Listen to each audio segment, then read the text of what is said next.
Mauricio, Hi, hello. you've overseen some historic battles against Pep Guardiola teams. What are the unique challenges of facing Manchester City, and what great memories do you have against them? Yeah, of course, I think all started when he was playing in Barcelona. I was playing in Espanyol de Barcelona, and that is make it special. But I think it's more special because he's one of the best or the best coach in the world, and always is a challenge to play against, him and the team that he's coaching, no, and because I know and we know really well the coaching staff that is amazing also. Always is a fantastic challenge, and it's a joy to face a team, a club that is Pep, ahead, and is, yes, it's special because of that, no, and then yes, too many memories, I think. Some good memories, some not so good, but I think it's a pleasure, and it's going to be really nice to have the opportunity to face in a game like Chelsea City, Sunday, and it's going to be really nice to be involved again on the game in UK, in the Premier League, and in a place like Stamford Bridge that is always fantastic to play. It's an opportunity for Cole Palmer to deliver a statement performance. 3 goals, 5 assists in his last 5 games. How has he been able to deliver so quickly? Yes, I think he's a clever guy that adapts really quick, I think. And I think we are a team that information, we are building the team, and I think he take the advantage and was so clever to see the situation and take and show character, personality, and then good performance. Yes, we are so happy with him. Still, he need to improve, but I think it's also special for him to play again his former teammate and club. And I think, yes, we trust on him, and he's still young, but he need to improve, but he's showing great quality. Another player who's been in good form is Raheem Sterling. Were you surprised that he was omitted again from the England team? Look, it's difficult to talk because, I don't want to say nothing that going again, the decision, because I think it's my colleague Gareth, and for sure you need to respect his decision. Only what I can tell is Raheem, but not only Raheem, Rice and all the English players are desperate to go to the national team because they really love to be involved in the national team. And yes, sometimes they feel disappointed because they are not, but the only way to change the situation is really working hard in your club and showing that you deserve to be there and respect the decision of the coach. But they are desperate to be involved, with the national team. They really like to go, but it's not in your hands. It's in your hands to perform, but not after the decision. On Raheem, is there any sort of concern or worry that he could face an FA ban for throwing an object back into the I hear something, to be honest, but we cannot find, nothing. That is why we are quiet and calm and relaxed, because hope that nothing going on and was nothing, an action that maybe was to punish, him. But I think I didn't see nothing, Monday night. Just to close off on Reece James, do you think he's being smart by being cautious and trying to recover well and giving his body a chance to breathe and not going on international duty? Who was smart? The decision, Reece, or who? No, I don't. Yeah, tell me. His decision, Reece's decision. Well, I think never is the decision of the player. It's about to assess, and because the medical staff, the sports science, and the coaching staff, we always take decisions, not the players, because the player cannot assess themselves. They can sometimes feel something, or I don't know, but he's desperate to go to the national team. And I think it's only, after, I think it's good from the national team, and then with the communication with the club, is to take the best decision for the player and for the national team and for Chelsea also. But not is a decision of, Reece. Reece is desperate to go. He wants to go, but I think that always is two parts.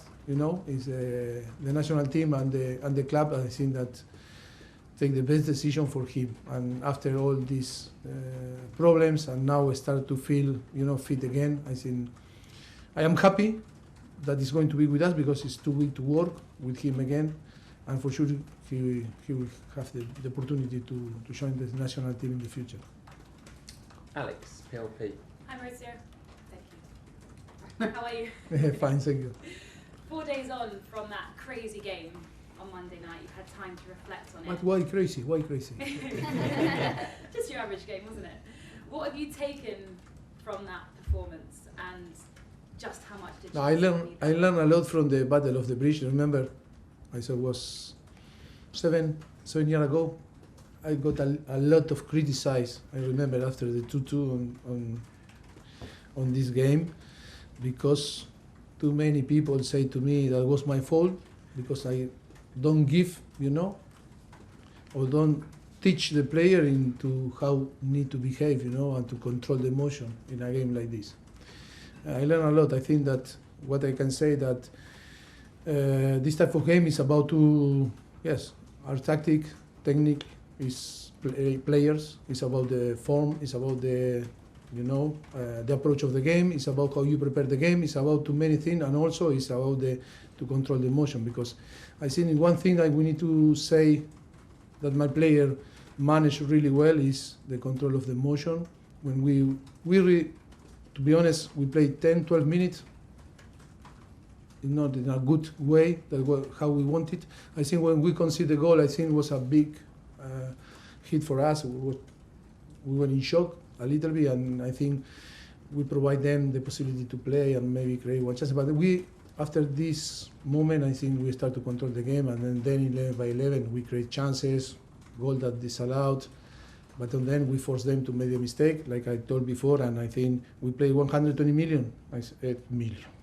I am with 120 million. Minutes. Lapsus. And I think we deserve to win. And yes, crazy but fair, because in all the decisions, and the VAR was fair. Tell me one decision that was not fair, and even I think few decisions more that Tottenham was lucky in some decision. I think if we can say something that the VAR was against us, no, for us. And when you watch the game again and try to learn from the game, I think Tottenham was very lucky, but because we finished only two, less than us.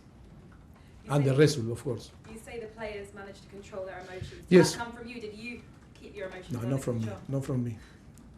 Coach always is difficult.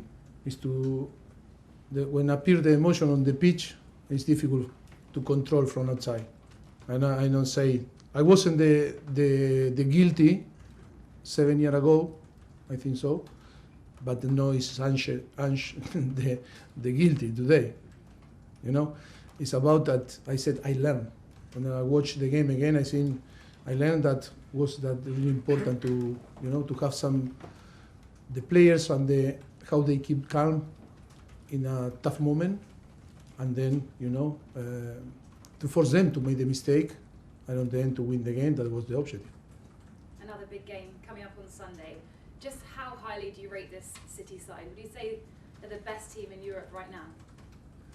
For me, it's the best team, the best coaching staff, the best coach or the manager. We need to prize. I think we need to tell the truth. In all the organization, it's one of the best or the best organization in the world.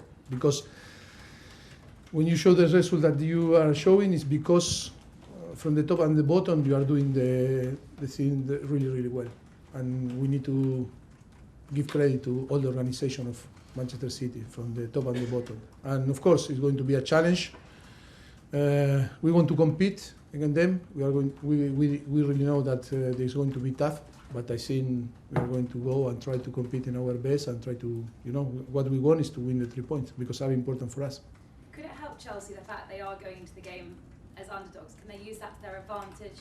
Less pressure on them, maybe? Yeah, but Chelsea never is, I think, is the feeling that you are underdog. I think the feeling always is you are Chelsea. When you say Chelsea, it's impossible, the history is there. No, I think we cannot go and say, oh, we are the victim of the day on Sunday. No, we need to go with trying to be protagonists with our personality, with our character. I think go to Monday to Tottenham and and to on the end to finish the game 1-4 and won the 3 game. I think show that we have character and talent and to compete and to fight with the best clubs on England. And now it's about to build that confidence that for sure will help us to be more competitive. Good luck on Sunday. Thank you very much. Alex, BBC. Hi, Mauricio. Nicholas Jackson scored a hat-trick on Monday night. Just how important is that moment for him and growing and developing in this league and becoming the striker at Chelsea? Now it's easy to say, okay, he scored 3 goals, and it's always a process. And now, not change my view about him. He is still young, he still need to be more mature, improve. Score 3 goals, okay, should score 6. That is the idea, never is enough. But of course, it's this type of situation that happen when the result not arrive, always is about to try to find, responsible. Of course, we are the first responsible, but I think the most important is to give calm and relax, and he's a talented player, and he's going to improve with time and scoring goals. And nice, like Monday helped him to be, more now, no too much nervous and to approach the game in a different way. Christopher Nkunku is still continuing his rehabilitation. How is he getting on? How close are we to seeing him play for the first team? I'm going to. We had some conversation, and he said to me, "Coach, I'm going to be ready for after the international break, Newcastle." And I asked yesterday, and he said, "You are a liar." I said to him, "You are a liar." And no, I am a liar. The truth. No, you are a liar. He said to me, "Man, now it's close. I think it's close, and he's doing really, really, really well." We are so happy with him in the way that he's doing his recovery. He's very professional. Romeo Lavia is close. They were training today on the pitch, and hope that next week we'll be involved with the team and see after day by day to assess and see when it's possible to start to play with the team, help the team. Thank you. You're welcome. Moose, Talk Sport. Mauricio, how are you? How are you? I'm Good. very well. Very good. Thank you. I guess you'd have played against Pep Guardiola. Sorry? Did you play against Pep Guardiola when you were at Espanyol and he was at Barcelona? Or? Yes, of course. Yeah. What was he like as a player? And did you see then as a player that he would go on and be Like a coach. How he was, so clever. Yes, the type of player that Barcelona loved to have, was a holding midfielder, very smart, very, very clever. So you could see then he was going to go on and be one of the best coaches we've ever seen. Yes, of course. I think he was lucky because he wanted to be a sporting director in Barcelona, and then he lose the election and then go with another list to be a coach. But I think is yes, of course, sporting director or coach for sure. Is Man City's domination last few years, is there winning the league and cups in England and now the Champions League, is their domination good for football in this country? I mean, it's bringing people up a level to try and compete with them, but is it good that they're winning everything year in, year out? It's the reality. I don't know if it's good or bad, but it's the reality, and they are showing that they are, they dominate the English football because they deserve. And I think what I can say is I don't know if it's good or bad. It's the reality. They are on the top, and they are the team that you want to beat because you want to challenge because they are showing great quality. In Spain, you've seen Barcelona and Real Madrid dominating. When you're in France, Paris Saint-Germain, it's not good to have one team winning everything every year, is it? Yeah, but I think all the another team try to compete with them, but they are doing the thing really well. They are ahead of us.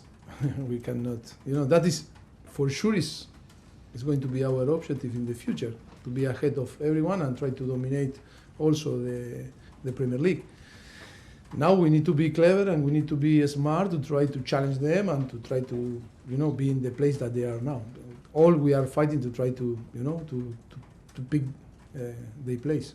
And last one quickly, 4 days on from Spurs and all the VAR stuff. So we had Mikel Arteta last weekend saying, disgrace the game at Newcastle, defeat, and the Premier League's not the best in the world because of the VAR. And we had Ange Postecoglou after Monday saying, listen, respect the referee's opinion, let's not have everyone standing around for 5-10 minutes for VAR checks.